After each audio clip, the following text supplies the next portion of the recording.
Čia va su Povilas Vitalijus Grybauskas. Nežinau, kaip čia save įvardyti.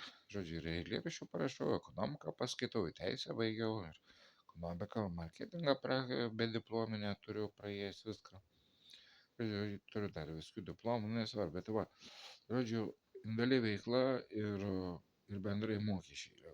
Pakalbėsiu apie mokesčius bendrai, ko aš norėčiau. Aš norėčiau, kad būtų geriau vienas mokestis visiems. Dabar individualią veiklą, jeigu turi, tai kad būtų vienas mokestis.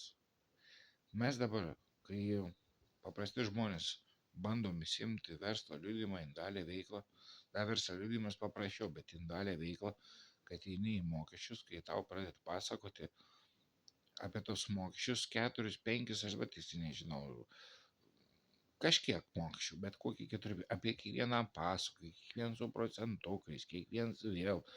Nu, tokia varga vakarėlį, reikia buhalteris samdyti, yra baisu.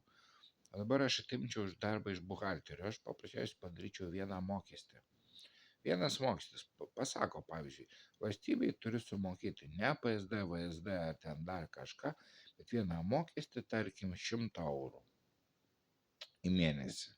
Ir viskas vienas, o atsiprašau, gal šiek tiek suklydau, bet ta prasme, kad jeigu žmogus turi sumokėti ant 3000 mokesčių skirtingiam, pavyzdžiui, daliai veiklai ten sodrai kokius 2000, PSD ten tiek, VSD tiek, tas tiek, mokesčiai VMI vėl, o kits mokestis žmogus nesusigaudo, ką mokėti, kiek į dėl ko ir kokią sumą. Geriausia būtų vienas mokestis, tarkim, 30% pajamų, pelno mokestis ir viskas.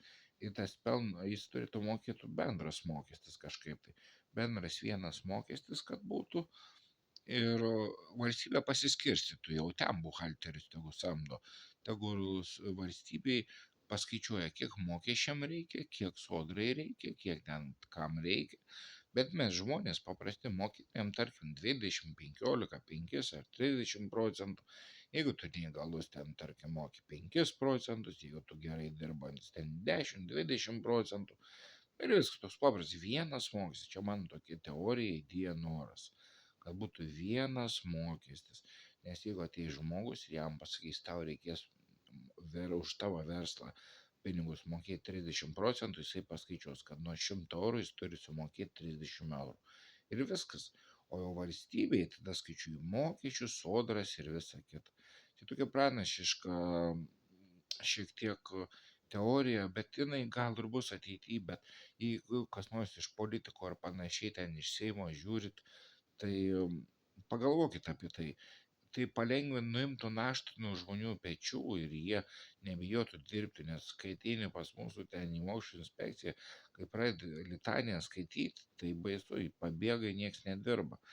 Net pasamdyti žmogaus neina, nu žodžiu, daug yra bėdų.